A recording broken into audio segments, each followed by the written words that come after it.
వి gold trusted gold buyers మీరు తాకట్టు పెట్టిన బంగారాన్ని విడిపించి ఈ రోజు ఉన్న మార్కెట్ ధరకు కొనబడను 7771077720.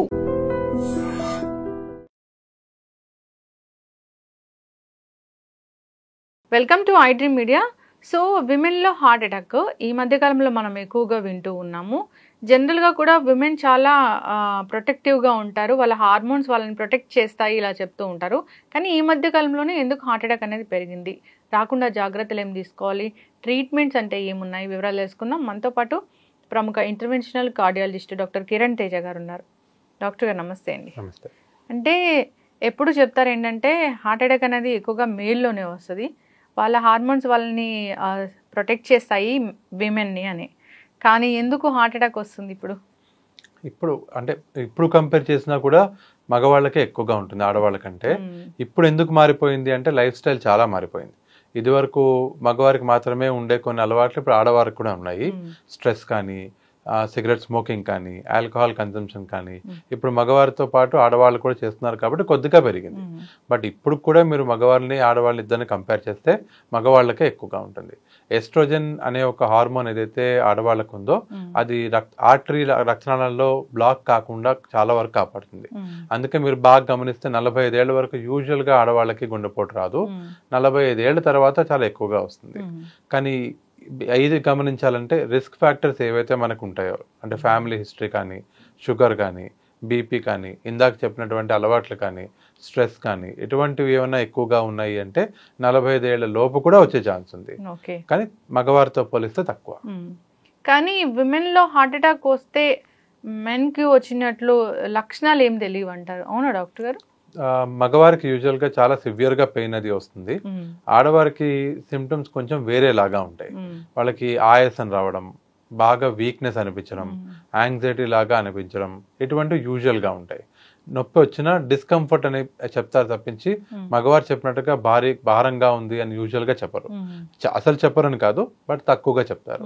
సో ఈ సిమ్టమ్స్ ని ఆడవారు మామూలుగా ఈ రోజు ఎక్కువ పని ఉంది అని నెగ్లెక్ట్ చేయడం వల్ల డిలేడ్ గా ప్రెజెంట్ అవుతారు. మగవారికి వచ్చే సివియర్ సిమ్టమ్ ఉంటుంది కాబట్టి వాళ్ళు వెంటనే వస్తారు. యాంగ్జైటీ లాగా వాళ్ళకి దడ వచ్చి చనిపోతానేమో అని అనిపించి, మనం నార్మల్ గా పానిక్ అటాక్ అని పిలుస్తాం కదా, అటువంటి సిమ్టమ్స్ ఆడవారికి ఎక్కువగా వస్తుంటాయి. ఇంకా ఏం లక్షణాలు హార్ట్ అటాక్ లో ఉంటాయి డాక్టర్ గారు? యూజువల్ గా అందరికీ వచ్చేది ఛాతీలో నొప్పి బాగా ఎక్కువగా వస్తుంది. అది కూడా ఛాతీ మొత్తం రావాలి. ఏదైనా ఒక్క పర్టికులర్ పాయింట్ లో వస్తుంది అంటే యూజువల్ గా హార్ట్ డిసీజ్ అయి ఉండదు.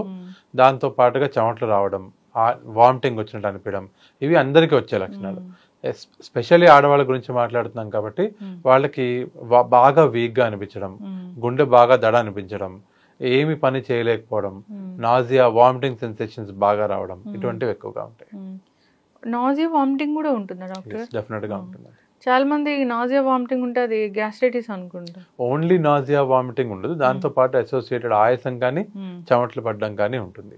బట్ ఓన్లీ కడుపు నొప్పి, నాజియా వామిటింగ్ తో వెళ్ళి గుండె జబ్బు బయటపడిన వాళ్ళు చాలా మంది. అవును, ఇలా గ్యాస్ట్రైటిస్ అని దాన్ని ఇంట్లోనే ట్రీట్మెంట్ తీసుకుంటూ ఉండే వాళ్ళకి హార్ట్ అటాక్ వచ్చిన వాళ్ళని కూడా మనం చాలా మంది ఉన్నారు. ఎస్, చక్కగా చెప్పారు డాక్టర్ గారు.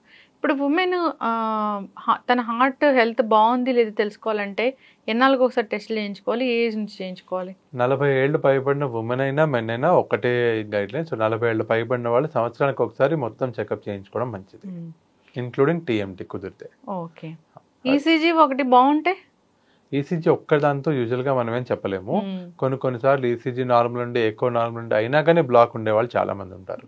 సో ఒకవేళ 60 నుంచి 70% వరకే బ్లాక్ ఉంది, కూర్చున్నప్పుడు రక్తం సప్లై సరిపోతుంది హార్ట్ కి, అప్పుడు ఈసీజీలో కానీ ఎక్కువలో కానీ ఏం కనిపించదు. ఎప్పుడైతే మనం స్ట్రెయిన్ చేస్తామో, అంటే నడిపించి పరిగెట్టించి టీఎంటీ చేస్తాం కదా, అటువంటి టైంలో ఆ బ్లాక్ వల్ల రక్తం సప్లై సరిపోక ఈసీజీలో తేడా రావడం, ఆయాసం రావడం, ఇవి ఫస్ట్ ప్రిలిమినరీగా బయటపడతాయి. మళ్ళీ థ్రెడ్మిల్ చేసాక మళ్ళీ ఈసీజీ తీస్తారా డాక్టర్ గారు? ట్రెడ్మిల్ టైంలో ఈసీజీ తీయడాన్నే మనం ట్రెడ్మిల్ టెస్ట్ అంటాం. ఓకే, అప్పుడు ఈసీజీ వస్తుంది. ఓకే, సో అదైతే ఇంకా అక్యురేట్ అన్నమాట, కరెక్ట్ గా వచ్చింది. దాన్ని కూడా నేను అక్యురేట్ అని పిలవను.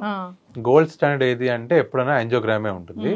ఒకవేళ బాగా రిస్క్ ఫ్యాక్టర్స్ ఉన్నాయి, షుగర్, బీపీ ఉంది, ఫ్యామిలీ హిస్టరీ స్ట్రాంగ్ గా ఉంది, అప్పుడు 40 ఏళ్ళు పైబడిన వాళ్ళు ఒక్కసారి సిటీ యాంజియోగ్రామ్ చేయించుకోవడం మంచిది. ఎటువంటి సిమ్టమ్ లేకపోతే. సిమ్టమ్స్ ఉన్నాయి అనుకోండి, అప్పుడు నార్మల్ యాంజియోగ్రామ్ చేయించుకోవాలి. సిటీ యాంజియో అనేది ఒకసారి చేయించుకున్నా డాక్టర్ గారు, 3 years వరకు మనకి ఏం రాదా? ఏమీ రాదని ఎవరు చెప్పలేరు. ఎలా హార్ట్ అటాక్ ఎలా ఉంటుందంటే ఈవెన్ ఒక 30% బ్లాక్ ఉన్నది కూడా ఏదన్నా ఒక రోజు సడన్ గా ఓపెన్ అవ్వచ్చు. బేసిక్ గా ప్లాక్ అనేది ఓపెన్ అయినప్పుడు రక్తం సడన్ గా క్లోజ్ అయిపోవడం వల్ల గుండెపోటు వస్తుంది. సో నార్మల్ ఏరియాలో కూడా వచ్చే ఛాన్స్ ఉంది. మనం ఏం చెప్పగలుగుతామంటే ప్రస్తుతానికి మీ హార్ట్ లో ఎటువంటి బ్లాక్ లేదు, స్లోగా ప్రోగ్రెస్ అయ్యి వచ్చే జబ్బు మీకు ఇంకో 5 ఏళ్ల పాటు రాదు. సడన్ గా వచ్చే జబ్బు ఎప్పుడైనా రావచ్చు, అది ఎవరికైనా రావచ్చు. సిటీ యాంజియో ఎలా చేస్తారు డాక్టర్ గారు? నార్మల్ సిటీ స్కాన్ లాగానే ఉంటుంది. దానికి చేతి నుండా ఒక ఇంజెక్షన్ పెట్టి కలర్ ఇస్తారు. ఎప్పుడైతే ఆ కలర్ గుండెని రీచ్ అవుతుందో అది ఫిల్మ్ చేసి మనకి సిటీ స్కాన్ రిపోర్ట్ ఇస్తారు. ఓకే, సో అట్లా తెలిసిపోతుంది.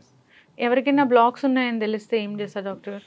యూజువల్గా 50% కంటే తక్కువ బ్లాక్ ఉంటే మెడికల్ మేనేజ్మెంట్ చేస్తాము.